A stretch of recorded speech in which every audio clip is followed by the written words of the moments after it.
നമസ്കാരം. ഇന്ത്യയുടെ പ്രതിരോധ മേഖലയിലെ മുന്നേറ്റം കഴിഞ്ഞ ഏതാനും വർഷങ്ങളായി വെറും വാക്കുകളിൽ ഒതുങ്ങുന്നതല്ല. നയപരമായ തീരുമാനങ്ങളും ദീർഘകാല തന്ത്രങ്ങളും ചേർന്ന ഒരു സമഗ്ര സമീപനമാണ് ഇന്ന് ഇന്ത്യ പിന്തുടരുന്നത്. ആയുധ നിർമ്മാണം, സൈനിക വാഹനങ്ങൾ പരിപാലനം, നവീകരണം, സാങ്കേതിക കൈമാറ്റം ഇവയെല്ലാം ഉൾക്കൊള്ളുന്ന ഒരു പ്രതിരോധ വ്യവസായ ശൃംഖല ഇന്ത്യ കെട്ടിപ്പടുക്കുകയാണ്.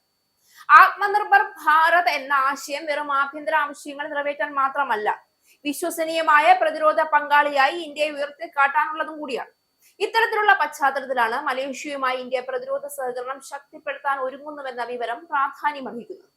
പ്രധാനമന്ത്രി നരേന്ദ്രമോദിയുടെ മലേഷ്യ സന്ദർശനവുമായി ബന്ധപ്പെട്ട് പ്രതിരോധ രംഗത്തെ സഹകരണ സാധ്യതകൾ ചർച്ചയാകുമെന്നാണ് റിപ്പോർട്ടുകൾ സൂചിപ്പിക്കുന്നത്. ഇതൊരു രണ്ട് പക്ഷ കരാർ മാത്രമായി കാണുന്നതിന് പകരം തെക്കുകിഴക്കൻ ഏഷ്യൻ മേഖലയിലെ ശക്തി സമവാക്യങ്ങളിൽ ഇന്ത്യ ഇടപെടുന്ന ഒരു നിർണായക നീക്കമായാണ് വിലയിരുത്തേണ്ടത്. ആയുധങ്ങളുടെയും സൈനിക വാഹനങ്ങളുടെയും നിർമ്മാണവും വിതരണവും പരിഷ്കരണവും വിവിധ രാജ്യങ്ങളുമായി ചേർന്ന് ഇന്ത്യ നടത്തുന്നുണ്ട്. ഇത്തരത്തിൽ മലേഷ്യക്ക് പ്രതിരോധ രംഗത്ത് സഹായം വാഗ്ദാനം ചെയ്തിരിക്കുകയാണ് ഇന്ത്യ. പ്രധാനമന്ത്രി നരേന്ദ്രമോദി ഈ ആഴ്ച മലേഷ്യ സന്ദർശിക്കുമ്പോൾ ഇക്കാര്യത്തിൽ തീരുമാനമുണ്ടാകുമെന്നാണ് വിവരം. ഇരു രാജ്യങ്ങളും ഉപയോഗിക്കുന്ന സമാനമായ പ്രതിരോധ പ്ലാറ്റ്ഫോമുകളിൽ തുല്യമായ ആവശ്യകതയുള്ളിടങ്ങളിലാണ് സഹകരണം ഇന്ത്യ വാഗ്ദാനം ചെയ്യുന്നത്. ഹിന്ദുസ്ഥാൻ എയറോനോട്ടിക്സ് ലിമിറ്റഡ് നിർമ്മിച്ച ഡോർണിയർ 228 വിമാനങ്ങൾ മലേഷ്യൻ കോസ്റ്റ് ഗാർഡ് വാങ്ങാനുള്ള സാധ്യതയും വിദേശകാര്യ മന്ത്രാലയം അറിയിക്കുന്നുണ്ട്. 7 വിമാനങ്ങളാണ് മലേഷ്യക്ക് ആവശ്യമുള്ളത്. ടിൻ ടർബോപ്രോപ്പ് വിമാനമായ ടോർണിയർ നാവികസേനയും കോസ്റ്റ് ഗാർഡും മറ്റ് വിവിധ കമ്പനികളും ഉപയോഗിക്കുന്നുണ്ട്. സമുദ്രതല നിരീക്ഷണത്തിനും രക്ഷാപ്രവർത്തനങ്ങൾക്കും മലിനീകരണ പരിശോധനയ്ക്കും ടോർണിയർ ഇന്ത്യയിൽ ഉപയോഗിക്കുന്നു. തെക്കുകിഴക്കൻ ഏഷ്യൻ രാജ്യങ്ങളിൽ ഇന്ത്യയുടെ പ്രതിരോധ കയറ്റുമതി വർദ്ധിപ്പിക്കുന്നതിനാണ് ഈ കരാർ കൊണ്ട് ഉദ്ദേശിക്കുന്നത്. ഇന്ന് തെക്കുകിഴക്കൻ ഏഷ്യ ചൈനയുടെ ശക്തമായ വ്യാപാര പ്രതിരോധ സാന്നിധ്യം നേരിടുകയാണ്. ബെൽറ്റ് ആൻഡ് റോഡ് പദ്ധതിയും നാവിക സാന്നിധ്യവും വഴി മേഖലയിൽ സ്വാധീനം ഉറപ്പിക്കാൻ ചൈന തുടർച്ചയായി ശ്രമിക്കുന്നു. മലേഷ്യയുമായുള്ള ചൈനയുടെ ബന്ധങ്ങളും ഇതിന്റെ ഭാഗമാണ്. എന്നാൽ ഈ ബന്ധങ്ങളുടെ പിന്നാമ്പുറത്ത് ഒളിഞ്ഞിരിക്കുന്ന തന്ത്രപരമായ ലക്ഷ്യങ്ങളെ മേഖലയിലുള്ള പല രാജ്യങ്ങളും സൂക്ഷ്മമായി നിരീക്ഷിക്കുന്നു.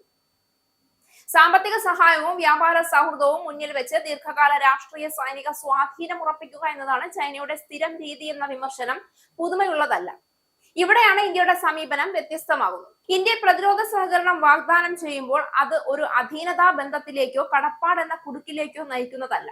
സാങ്കേതിക കൈമാറ്റം, പരിശീലനം, സംയുക്ത നിർമ്മാണം, പ്രാദേശിക ശേഷി വികസനം ഇവയിലൂടെ പങ്കാളി രാജ്യങ്ങളുടെ സ്വതന്ത്രതയും സുരക്ഷയും ശക്തിപ്പെടുത്തുകയാണ് ഇന്ത്യ ലക്ഷ്യപ്പെടുന്നത്. മലേഷ്യയുമായി നാവിക വ്യാപാര ബന്ധം ശക്തിപ്പെടുത്തുന്നതിലൂടെ ഇന്ത്യൻ മഹാസമുദ്ര മേഖലയിലും മലാക്ക കടലിനോടടുത്ത പ്രദേശങ്ങളിലും സമതുലിതമായ ഒരു ശക്തി സാന്നിധ്യം ഉറപ്പാക്കാൻ ഇന്ത്യക്ക് കഴിയും.